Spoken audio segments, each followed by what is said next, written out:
रोहड़ू विधानसभा की इस जनसभा में यहाँ पर उपस्थित, मंच पर उपस्थित हमारे मंडल अध्यक्ष जी, हमारे सभी पंचायत के सभी प्रतिनिधिगण, प्रधानगण,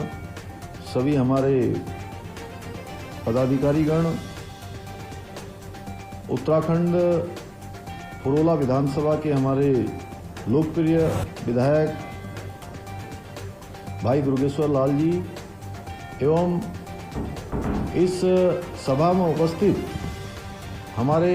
सभी बड़े बुजुर्ग, सभी उपस्थित माताएं, बहनें, मेरे नौजवान साथियों, मैं सबसे पहले तो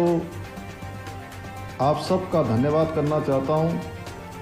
कि आप सब लोग, मुझे बताया गया है कि बहुत बड़ी संख्या में यहाँ पर एकत्र हुए हैं।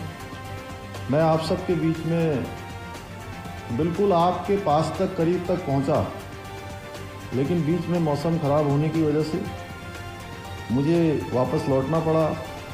मेरा मन था कि आप सबसे रूबरू होता, आप सबसे व्यक्तिगत रूप से मिलता, प्रत्यक्ष आपसे भेंट होती और आप सबके बीच में आकर आप सबसे इस जो महत्वपूर्ण चुनाव हिमाचल प्रदेश का हो रहा है, उस चुनाव का निवेदन प्रत्यक्ष रूप से करता। मौसम की खराबी के कारण से आप सबके पास नहीं आ पाया, तो दूर संचार माध्यम से ही मैं आप सबसे यहाँ से निवेदन कर रहा हूँ। भाइयों बहनों, ये 2022 का विधानसभा का चुनाव जो 12 नवंबर को जिसकी वोटिंग होनी है, बहुत ही महत्वपूर्ण चुनाव है। इस चुनाव में एक तरफ वो लोग हैं जो प्रधानमंत्री मोदी जी के नेतृत्व और मार्गदर्शन में हिमाचल को आगे बढ़ाने के लिए काम कर रहे हैं, लगातार विकास की गति को आगे बढ़ा रहे हैं, जिनके कारण से हिमाचल में माननीय प्रधानमंत्री मोदी जी की केंद्र सरकार ने एम्स खोलने का काम किया है, IIM खोलने का काम किया है, तमाम सारी सड़कों के निर्माण की प्रक्रिया को तेज आगे गति को बढ़ाया है। दूसरी तरफ ऐसे लोग हैं जो जब जब हिमाचल की सरकार में आए, जब जब उनको काम करने का अवसर मिला, जब जब सरकार में रहने का मौका मिला, तो उन्होंने केवल और केवल निजी हितों की स्वार्थ पूर्ति की है, घपले दिए हैं, घोटाले दिए हैं, तमाम प्रकार की गड़बड़ियां हिमाचल के अंदर की हैं। इसलिए यह समय है कि काम करने वाले और कारनामे करने वाले, यह चुनाव दो लोगों के बीच में है, जिन लोगों ने लगातार हिमाचल को आगे बढ़ाने का काम किया। और ऐसे लोग जब जब भी सरकार में आए हैं, मैं कहना चाहता हूं कांग्रेस पार्टी के लिए कि जब जब भी कांग्रेस पार्टी की हिमाचल के अंदर सरकार आई है, उन्होंने हमेशा विकास को अवरुद्ध करने का काम किया है, विकास को रोकने का काम किया है। इसलिए इस बार का जो चुनाव है वह यह भी तय करने वाला चुनाव है कि हिमाचल का विकास अनवरत रूप से चलता रहेगा, हिमाचल तेज गति से आगे बढ़ेगा, हिमाचल के विकास को गति मिलेगी, हिमाचल के विकास को उन्नति मिलेगी, हिमाचल के विकास को प्रगति मिलेगी और हिमाचल आगे बढ़ेगा। जो काम माननीय प्रधानमंत्री मोदी जी के नेतृत्व और निर्देशन में, उनके मार्गदर्शन में आदरणीय जयराम जी ठाकुर की सरकार ने आगे बढ़ाए हैं, वो काम रुकने वाले नहीं हैं। और मैं दावे के साथ कह सकता हूँ, मैं हिमाचल की 10 से ज़्यादा विधानसभाओं में अभी तक जा चुका हूँ और मैं जहाँ भी गया हूँ, लोगों के बीच में जाकर मैंने जिस प्रकार का उत्साह देखा है, जिस प्रकार के लोगों के मन की भावना को मैंने पढ़ा है कि एक बार फिर से हिमाचल के अंदर फिर से भारतीय जनता पार्टी की सरकार बनने वाली है, फिर से वहाँ कमल खिलने वाला है। मुझे इसमें कोई संदेह नहीं लगता कि वहाँ पर फिर से डबल इंजन की सरकार बनने वाली है। भाइयों बहनों, मैं उत्तराखंड का, देवभूमि उत्तराखंड का मुख्य सेवक होने के नाते आपसे दूरभाष से ही कुछ मांगने के लिए मैं निवेदन कर रहा हूँ कि इस बार के चुनाव में, जहाँ उत्तराखंड और हिमाचल दोनों ही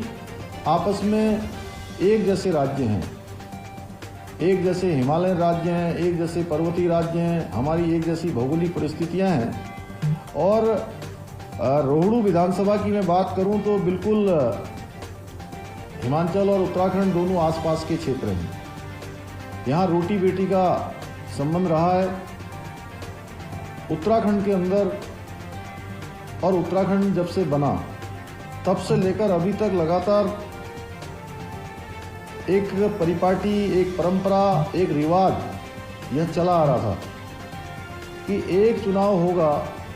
तो उसमें सरकार बदल जाएगी, दूसरा चुनाव होगा फिर सरकार बदलेगी, तीसरा चुनाव होगा फिर सरकार बदलेगी, चौथा चुनाव होगा सरकार बदलेगी। इस बार उत्तराखंड के अंदर हमारा 5वां चुनाव था उत्तराखंड राज्य गठन के बाद। और बड़े बड़े राजनीतिक विश्लेषक, और मैं उनको राजनीतिक विद्वान कहता हूँ, वो राजनीतिक विद्वानों ने जो ओपिनियन पोल करते हैं और तमाम प्रकार के विश्लेषण लगाते हैं, वह भी सब कह रहे थे कि उत्तराखंड के अंदर इस बार सरकार बदलेगी, क्योंकि यह रिवाज था। भाइयों बहनों, हम उत्तराखंड की जनता के सामने गए और हमने निवेदन किया कि आपको काम करने वाले लोग चाहिए या कारनामे करने वाले लोग चाहिए। मैं आपको बताना चाहता हूं, हमारे देश के प्रधानमंत्री मोदी जी के मार्गदर्शन और नेतृत्व में उत्तराखंड की जनता ने हमको यहाँ पर एक काम करने का अवसर प्रदान किया और एक मिथक तोड़ दिया, एक रिवाज बदल दिया, एक इतिहास बना दिया और प्रचंड बहुमत की भारतीय जनता पार्टी की 2/3 बहुमत की यहाँ सरकार बनाकर सेवा करने का अवसर प्रदान किया। भाइयों बहनों, उसी प्रकार से मैं आप सबसे भी कहना चाहता हूँ कि इस बार वहाँ भी रिवाज बदलना है, वहाँ भी एक मिथक तोड़ना है, वहाँ भी नया इतिहास बनाना है। और आप सब लोग चूँकि इतने ज़ोर शोर से वहाँ पर लगे हुए हैं, मुझे भाई दुर्गेश्वर लाल ने बताया कि बहुत रात्रि को वहाँ पर मौसम काफ़ी ख़राब हो गया। आज भी मैं भी बहुत नज़दीक तक आपके पास तक पहुँच गया, मौसम ख़राब होने के कारण से मुझे लौटना पड़ा। उसके बावजूद भी आप सभी लोग जिस उत्साह और ऊर्जा के साथ लगे हुए हैं, मुझे कहीं कोई संशय नहीं लगता कि रोहड़ू विधानसभा से हमारी बहन शशि बाला जी, जो कि एक जुझारू और ईमानदार प्रत्याशी हैं और पिछले चुनाव में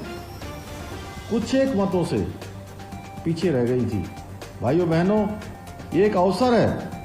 कि इस अवसर को अपने हाथ से नहीं जाने देना है और शशि बाला जी को, जो कि ज़मीन से जुड़ी हुई हैं, आप सबके बीच से हैं, इस बार अपना